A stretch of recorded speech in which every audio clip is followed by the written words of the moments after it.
So most of us have heard the phrase the mind-body connection, but what does that actually really mean? And how many of us can actually say that we've experienced what it feels like when the mind-body are truly connecting? I mean, it sounds like this great thing that we would all want to have, but how do you actually achieve that?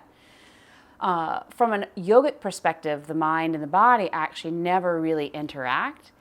They only relate to one another through an intermediate layer, and this intermediate layer has everything to do with energy. So if you can think of these those little Russian nesting dolls, the dolls that sit one inside of the other, it will give you a visual of how what we call in yoga the koshas lay one on top of the other. And the koshas are actually these sheaths or layers or bodies. These words are used interchangeably, but they're layers of our embodiment. And each consecutive layer is a little bit more of a refinement of energy. And the outer layer, the physical layer, is the one that we really relate to the most because it's our physical gross body. And as you can see here in red, this is the mental body. This is where thought processes occur in our routine mental states. And, as you can see here, the mental body and the physical body are not actually touching or interrelating. What's happening here is that they are relating to one another through the energetic body, right here in blue. So the best way to think about this is that if we want to have an impact or a connection between the physical body and the mental body, then we have to find a way to move energy and connect to the energetic body or the energetic kosha.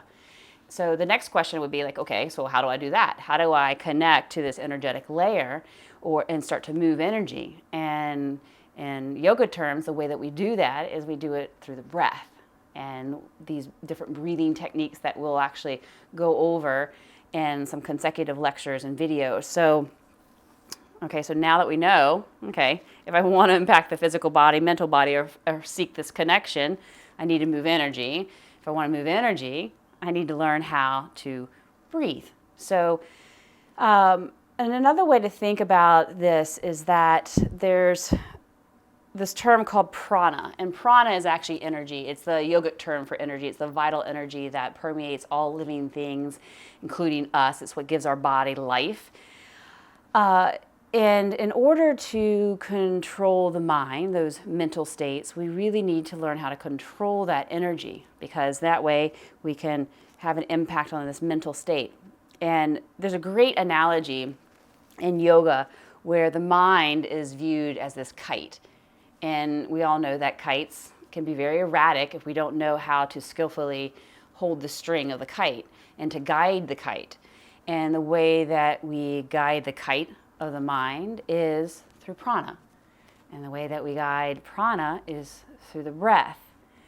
So therefore, by learning how to control the breath, we control prana, and therefore we can control the mind. So I'll say that again because sometimes it gets I'm just really giving you a whole lot of in-depth information, concise down into a very short amount of words. So if you can learn to control the breath, you can control prana. If you can learn to control prana, then you can control the mind.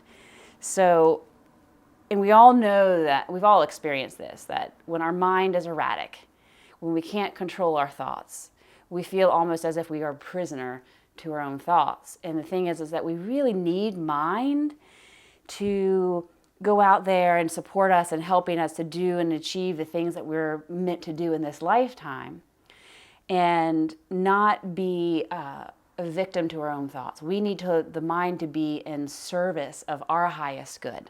So through these practices, and practice them consistently and over a long duration, we learn to do just that, to draw the mind in to service of our highest good instead of us being prisoners to our minds and not really having control over these different levels of our lives, so to speak.